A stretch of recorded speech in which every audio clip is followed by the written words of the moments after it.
Bueno, gente, estamos nuevamente acá tratando de grabar esta nueva cápsula, este nuevo video, teniendo en cuenta lo que dijimos en el primer video cuando abordamos la cuestión de la relación abogado-cliente. Antes que nada y después de todo, quiero dejar claro que el objetivo fundamental de este canal es, en principio, poder luego traspolar las ideas de los rudimentos de una sencilla praxis forense a un librito que, si Dios quiere, va a salir,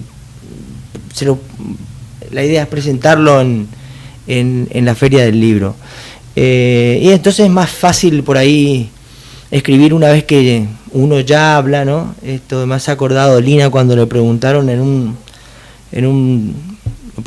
reportaje por qué nunca escribió una novela, y él dijo porque en realidad nunca supe cuál era la verdadera historia.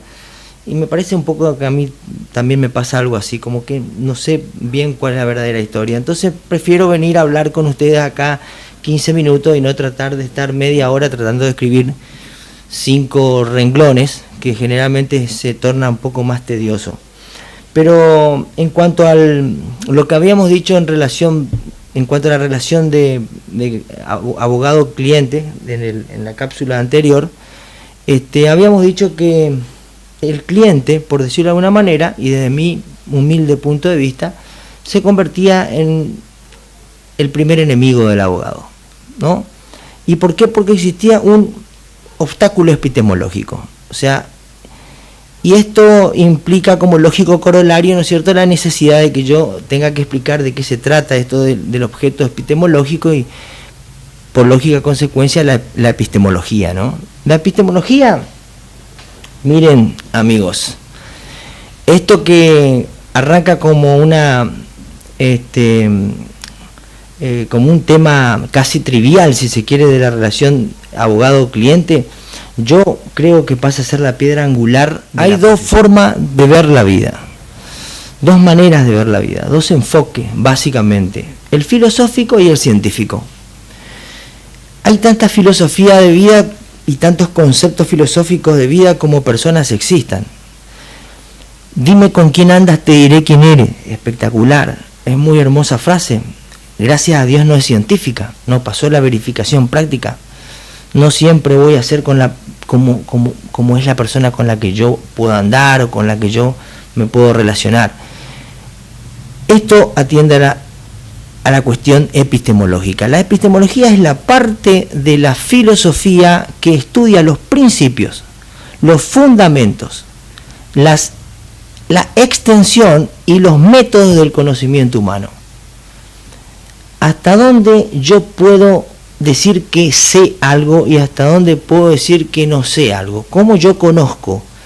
Entonces viene el cliente, como habíamos dicho en la cápsula anterior, con la premisa mayor, premisa menor y la conclusión, parado en ese silogismo que implica, como decíamos, el sentido común, que muchas veces es supuestamente el más común del sentido, pero a veces no es así. Viene con esa visión filosófica de lo que puedes llegar a ser para él este método absolutista y científico que implica el derecho, porque el derecho es una ciencia, humilde ciencia, decía un profesor, pero ciencia al fin.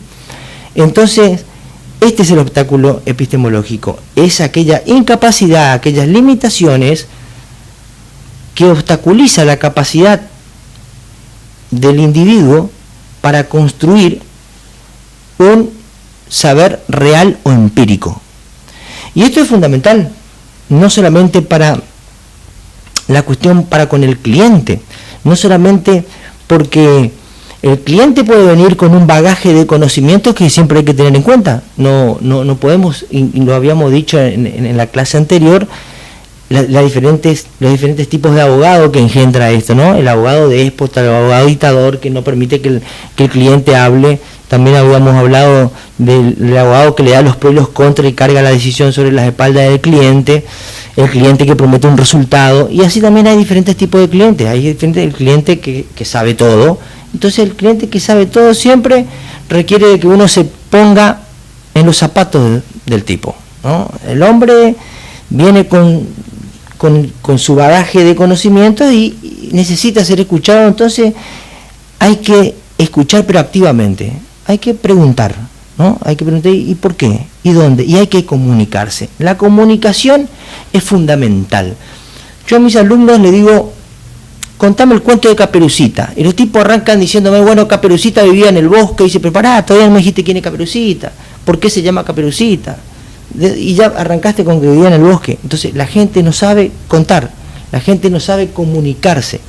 Entonces, toda empresa tiene un comportamiento en el mercado aunque no lo sepa. Nuestro estudio es una empresa, nosotros brindamos un servicio a un cliente con el que tenemos que manejarnos de una manera muy especial, porque en el terreno en donde se disputan los intereses económicos, sociales, patrimoniales, siempre es rebaladizo, ese terreno siempre es rebaladizo, entonces viene cargado de emociones, entonces hay que bajar un poco, hay que poner la oreja, hay que escuchar activamente.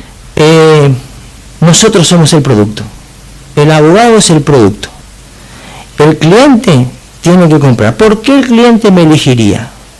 Bueno, acá esto parecería como que sale un poco de la senda que se ha propuesto esta empresa de este pequeño emprendimiento. Parecería como que podríamos llegar a hablar de psicología, pero no. Tenemos que saber qué vamos a vender y no vamos a vender a nosotros. Vamos a vender a nosotros, vamos a vender un servicio. Habíamos dicho que vender un servicio bueno y vender un servicio malo es exactamente lo mismo, con la diferencia de que el servicio malo no lo volvés a vender.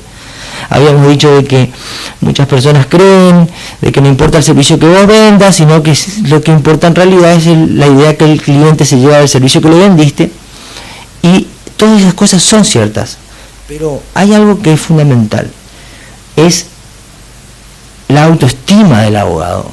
La autoestima del abogado, porque eso es lo que compra. ¿Qué compra? Se han dicho muchas cosas sobre la autoestima. La autoestima es quererse, la autoestima es saberse importante, hay que levantar el autoestima, pero vamos a ver un ratito qué es el autoestima de una manera muy breve para terminar con esto del cliente.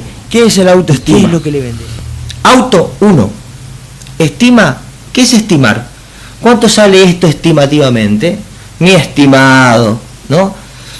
Estimar es una medida de valor que conlleva afecto. Yo valoro lo que quiero y yo quiero lo que valoro. Entonces la columna vertebral de la autoestima es valor. Esto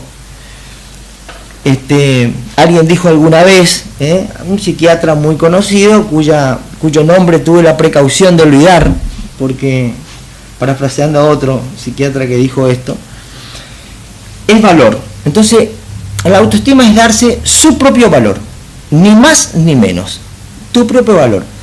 O sea, el autoestima de un idiota se expresaría así entonces: yo soy un verdadero idiota. ¿Y qué? Entonces voy a decir qué autoestima tiene este idiota. Pero decir que soy perspicaz, inteligente, audaz, brillante, eso es un delirio. Eso no es darte tu propio valor, ni más ni menos. En todo caso sería una sobreestima. Bueno, esta palabra valor, ¿cómo se desarrollaría? Tendría que ser yo verdadero. Verdadero. ¿Qué es ser verdadero? Verdadero es ser auténticamente quien sos y no quien querés ser.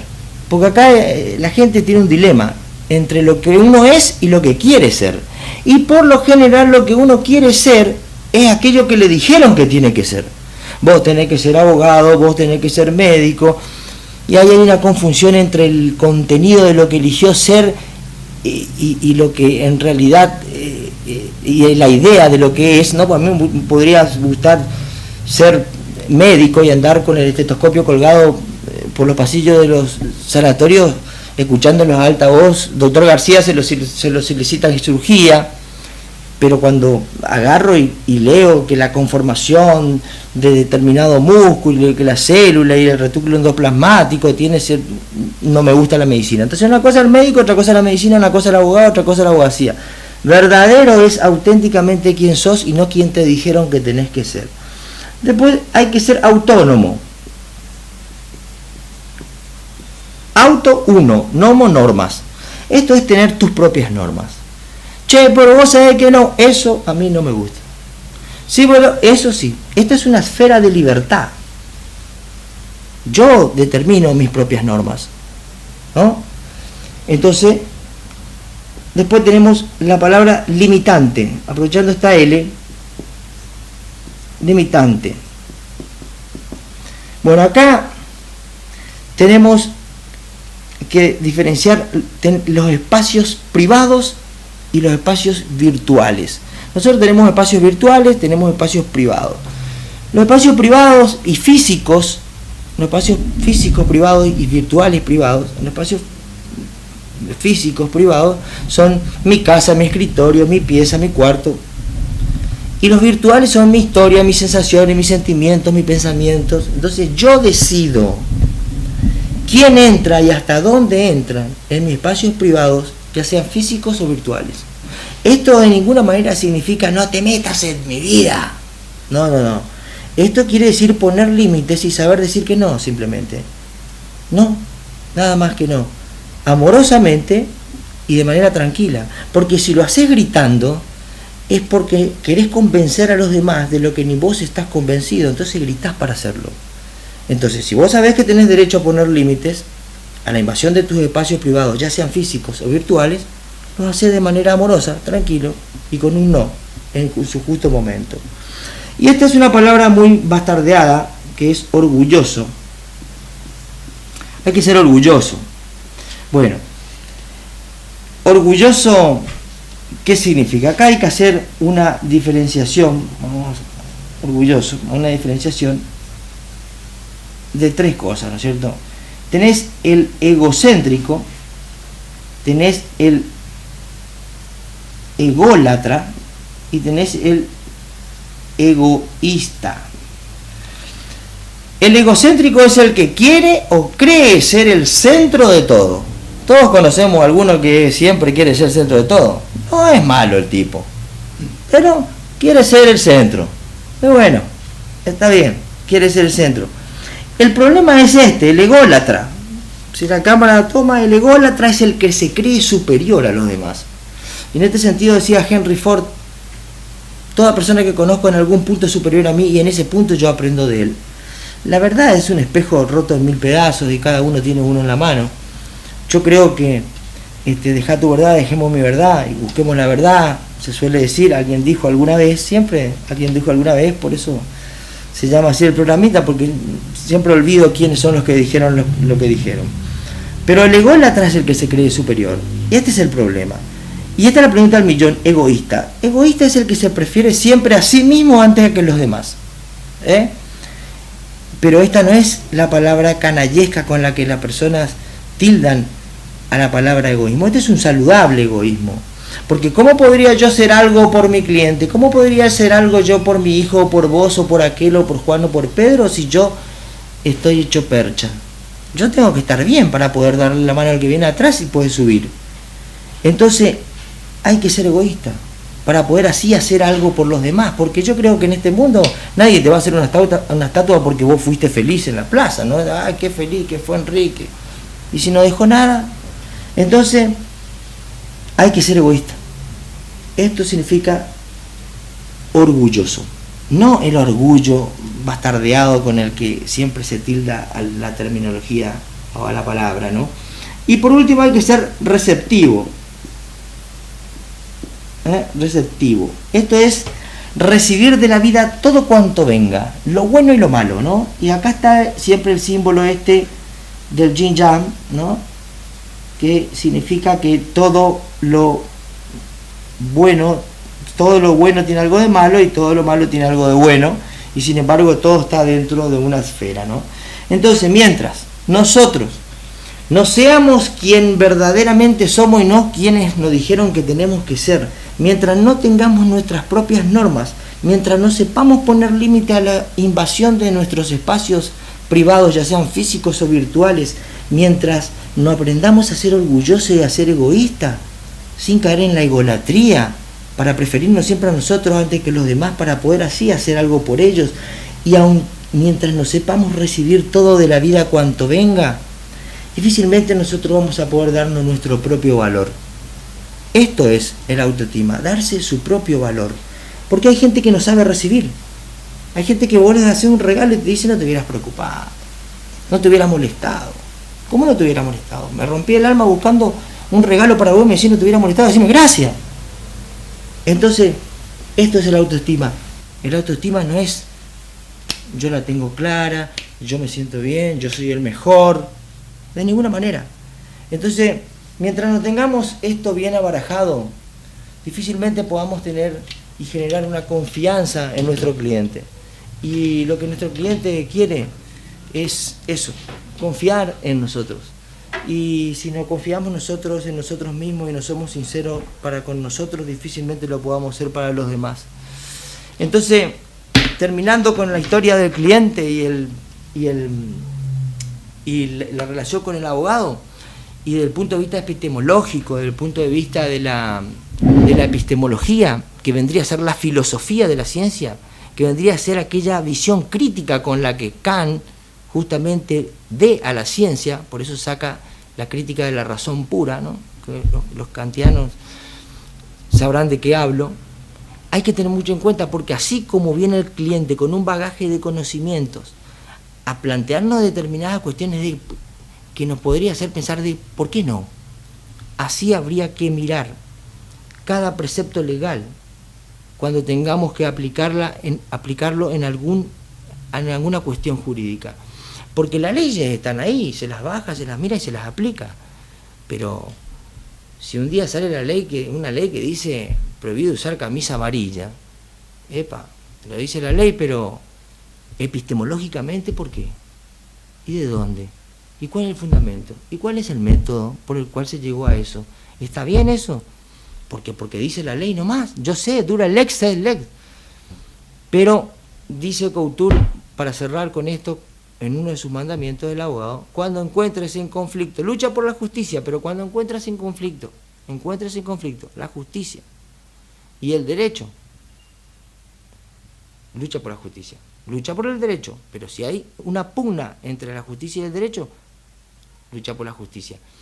Y hay un viejo adagio que dice que lo que no está en los autos no está en el mundo. Y ahí dice Osorio de una manera magistral, pero lo cierto es de que lo que no está en los autos está en el mundo. Así que en la próxima vamos a empezar a ver cómo se divide el derecho y vamos a arrancar con la estructura básica de esto que se denomina rudimentos de una sencilla praxis forense, de cada uno de los procesos. Rudimentos. Yo no soy un jurista, un jurisconsulto que vengo acá a hablar de ningún lugar en especial.